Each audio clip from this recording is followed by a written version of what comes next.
வணக்கம். இப்போது நான் சொல்ல போகும் இந்த 5 விஷயங்களை உங்கள் வாழ்வில் நீங்கள் கடைபிடித்தாலும் அல்லது அதை புரிந்து கொண்டே உங்கள் வாழ்க்கையில் சரிவர நடத்தினாலே போதும். உங்கள் உள்ளத்தில் ஒரு தன்னம்பிக்கை ஏற்பட்டு வெற்றிக்கான நாளாக இந்த வீடியோ உங்களை மாற்றும். இந்த வீடியோவை நீங்கள் பார்க்கும்போது கவலையாகவும் சோகமாகவும் அடுத்த வேளை என்ன செய்வதே என்று புலம்பிக் கொண்டு இருந்தாலும் ஒரு தெளிவான பாதையை, ஒரு வெளிச்சத்தை இந்த வீடியோ உங்களுக்கு நிச்சயமாக காட்டும். இந்த 5 விஷயங்களை மட்டும் உங்கள் மனதில் நீங்கள் சரிவர பின்பற்றி வந்தாலே போதும், கவலையை எளிதாக கடந்து விடலாம், மகிழ்ச்சியாக இருக்கலாம். நம்பர் 1, மௌனமாக இருத்தல். எப்போதெல்லாம் மௌனமாக இருக்க வேண்டும் என்றால், ஒன்று, உனக்கு ஒன்று பிடிக்காத போது, உன்னை யாருக்குமே புரியாத போது, உன்னை விட்டு பிற விலகும் போது, உன்னுடைய யாரும் பேசாத போது, உன்னை குறை கூறும் போது, உனக்கு கோபம் வரும்போது, உன்னை வெறுக்கும் போது, உனக்கு பிரச்சனை வரும்போது மௌனம் ஒன்றே சிறந்தது. நீ மௌனமாக இருக்கும்போது உனது குற்றம் பற்றி சிந்தனை செய்.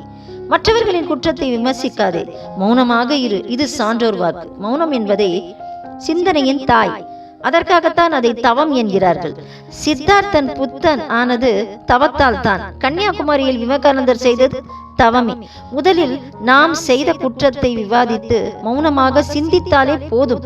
அந்த பிரச்சனைக்கான தீர்வு, குற்றத்திற்கான பதிலும் அந்த மௌனத்திலேயே ஒளிந்திருக்கும். மௌனத்திற்கு ஏற்ற நேரம் இரவுதான். இரவு உணவு முடித்த உறங்கும் முன்பாக சிறிது நேரம் மௌனமாக யோசித்து பார்த்தாலே போதும். அன்றைய பல கேள்விகளுக்கு, குற்றங்களுக்கு, வினாக்களுக்கும் அந்த மௌனத்தில் விடைகளை உங்களுக்கு கிடைக்கும். 4 பேர் பேசிக் கொண்டிருக்கும் போது நீங்கள் பேசி கருத்தை தெரிவிப்பதை விட பொறுமையாக மௌனமாக இருந்து கருத்துக்களை பெறுவது ஒரு ஆகச் சிறந்த பண்பு.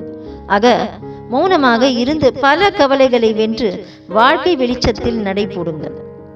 2வது, புகழ் போதை. புகழ் போதை என்பது பிறரை கொல்லும் விஷம். அது அடைவதற்கு மிகவும் கஷ்டம். போதை என்பது அடைவதற்கு சுலபம். அதனால் சுலபமாக கிடைத்ததை இழக்கின்ற போது அதனால் உண்டாகின்ற வலி மிக பெரியது.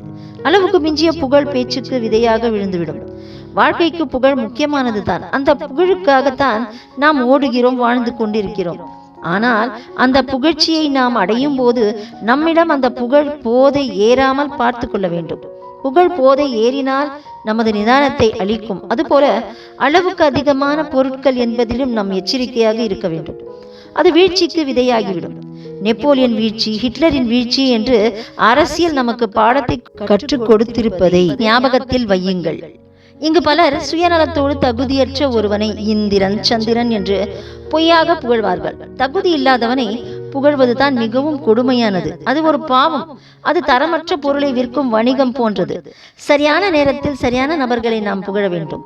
நீங்கள் எந்த நிலைக்கு சென்றாலும், புகழின் உச்சிக்கே சென்றாலும், புகழின் உச்சிக்கு ஒரு படி மேலே சென்று விடாதீர்கள். அந்த மனநிலையை உங்கள் ஆழ் மனதில் இறக்காமல் அமைதியாக இருந்து அந்த புகழை நீங்கள் சந்தோஷமாக ஏற்றுக்கொள்ளுங்கள். 3வது, கற்றல். மனித வாழ்வில் மிக முக்கியமானது ஒன்று. இந்த கற்றல் குழந்தையாக பிறந்து இறுதி காலம் வரை நம் வாழ்வில் கற்றல் என்பது இயற்கையாகவே நடந்து கொண்டிருக்கும் ஒன்று. அந்த இயற்கையான கற்றலை மீறி எவன் ஒருவன் தானாக முன்வந்து ஒரு விஷயத்தை புதியதாக சொல்கின்றானோ அவன்தான் அனைவரை காட்டிலும் ஏதாவது ஒரு குணத்தில், ஏதாவது ஒரு பண்பில், ஏதாவது ஒரு விஷயத்தில் மேலோங்கி நிற்கின்றான். இந்த கற்றல் குணத்தை நீங்கள் புத்தகத்திலிருந்தோ தான் கற்க வேண்டும் என்று இல்லை. உங்களோட சக மக்களோடு, காட்டில், வீட்டில் இருக்கும் விலங்குகளோடு ஏதாவது ஒரு பொருளை பார்க்கும் போதோ, ஏதாவது ஒரு செயலை காணும் போதோ, ஏதாவது ஒரு பொருளை உற்று நோக்கும் போதோ உங்கள் மனம் அமைதியாக இருக்கும் பட்சத்தில் கற்றல் என்பது உங்கள் ஆழ்மனதில் இயற்கையாகவே நடக்கும் ஒரு விஷயம். இன்றைய தினத்தில் நீங்கள் என்ன கற்றுக்கொண்டீர்கள் என்பதை நீங்கள் தேடிச் சென்று கற்பதை விட உங்கள் வாழ்வில் உங்கள் அனுபவங்களை வைத்து நீங்கள் கற்பது தான் உங்கள் வாழ்வில் அடுத்த நிலைக்கு ஏற்றிச் செல்லும். 4வது, குறைகளை உணர்த்தல். குறையில்லாத மனிதர்களை உலகில் இல்லை. ஒவ்வொரு மனிதர்கள் மனதிலும் ஏதாவது ஒரு குறை. அவனைப் போல் நான் இல்லையே, அவனிடம் இருப்பது போல் என்னிடம் இல்லையே என்று குறையை கூறியே இருப்பார்கள் சிலர். உன் கண் முன்னே நிற்பவரின் குறைகளை காண்பதற்கு முன் உன் கண்களில் உள்ள அழுகுகளை துடைத்துப் பார். மற்றவரிடம் நீ காணும் குறைகள் தான் உனக்கும். உலகில் எளிமையானது எது தெரியுமா? பிறரிடம் குறை காண்பது. கடினமானது தன் குறையை தானே உணர்வது. தூக்கிவிட யாரும் இல்லை என்றாலும் பரவாயில்லை, ஆனால் கஷ்டப்பட்டு முன்னேறி வர நினைப்பவனை பற்றி குறை சொல்லாமல் இருந்தாலே போதும். தன் குறையை ஆறிய தொடங்கிவிட்டால் மற்றவர்களை பற்றி பேச்சுக்கே நேரம் இருக்காது. நீ எங்கு போனாலும் உன்னை என்ன செய்தாலும் உன்னை பற்றி குறை கூற 4 பேர் இருக்கத்தான் செய்வார்கள். உன்னை குறை கூறும் அளவுக்கு அவர் நல்லவரும் அல்ல, அதை கேட்டு கவலைப்படும் அளவுக்கு நீ கோழையும் அல்ல. உன்னை குறை கூறும் பலருக்கு உத்தமனாக வாழ்வதை விட உன்னை நம்பும் சிலருக்கு நல்லவனாவே இரு. வழி சொல்ல தெரிந்த யாரும் நமக்கு வழி சொல்ல போவதில்லை. என்ன, நம் வாழ்க்கை நம் கையில், கடந்து செல், கற்றுக்கொள்.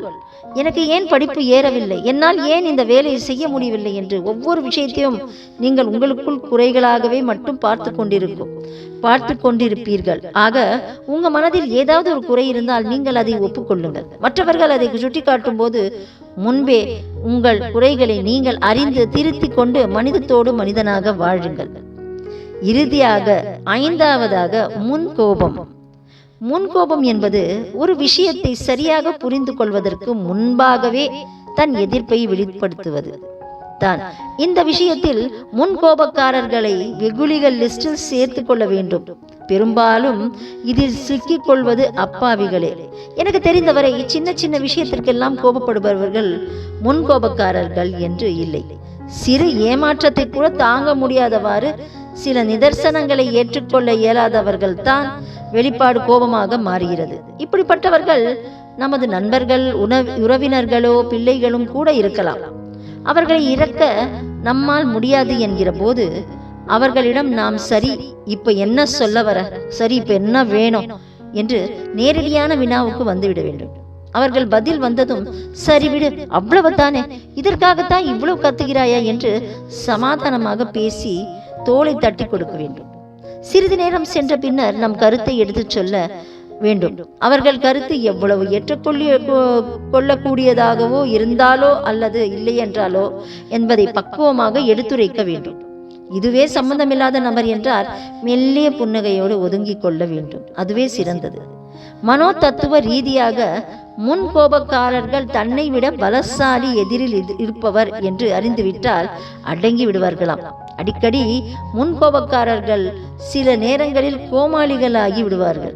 முன்கோபம் என்பது ஒரு பிரச்சனை என்னவென்று புரிந்து கொள்ளாமல் தெரியாமல் உடனே உணர்ச்சி வசப்பட்டு கோபப்படுவது. இது போன்று அடிக்கடி முன்கோபம் வருபவர்களுக்கு இதய நோய் வரும் வாய்ப்பு அதிகம் இருப்பதாக ஒரு மருத்துவ ஆய்வு சொல்கிறது. இந்த ஒரு குணத்தை உங்கள் வாழ்க்கையில் இருந்து நீக்கிவிட்டாலே போதும். இங்கு இருக்கின்ற ஒவ்வொரு மனிதனுமே முன்கோபம் இருக்கும் பட்சத்தில் அவன் எந்த நிலைக்கு சென்றாலும் சக மனிதர்களோடு அன்பாக பழகும் வாய்ப்பை இழந்து விடுகிறான். ஆனால் முன்கோபம் உள்ளவர்கள் சில பேர் நல்லவர்களாக கூட இருப்பார்கள். முன்கோபத்தால் பயனடைந்தவர்களை விட இழந்தவர்கள் தான் இந்த உலகில் அதிகம். அவ்வளவு ஏன், இந்த வீடியோவை பார்க்கும் நீங்கள் கூட முன்கோபக்காரர்களாக இருக்கலாம். உங்கள் நண்பர்கள், ஒரு சக உறவினர்களோ அவர்கள் கூட முன்கோபத்தால் பல காரியங்களை இழந்திருக்கலாம். என்ன, நான் சொல்றது உண்மைதானே? இந்த வீடியோவை பார்க்கும் இந்த நொடியிலிருந்து முன்கோபத்தை நீங்கள் எடுத்தெறியும் பட்சத்தில் நீங்கள் செல்லும் பாதையை உங்களுக்காக நல்ல வாழ்க்கையும் வெற்றியும் அமைத்து தரும். ஆக இந்த 5 குணங்களையும் உங்கள் வாழ்க்கையில் நீங்கள் பின்பற்றும் பட்சத்தில் ஒரு ஒளிமயமான பாதையை நீங்கள் பயணிக்க தயாராக இருப்பீர்கள். இந்த வீடியோவை உங்கள் வாழ்க்கையில் ஒரு மாற்றத்தை ஏற்படுத்தி இருந்தால் கீழே கமெண்ட் பாக்ஸில் கமெண்ட் செய்யும். நன்றி, வணக்கம். உண்மை சொற்கள்.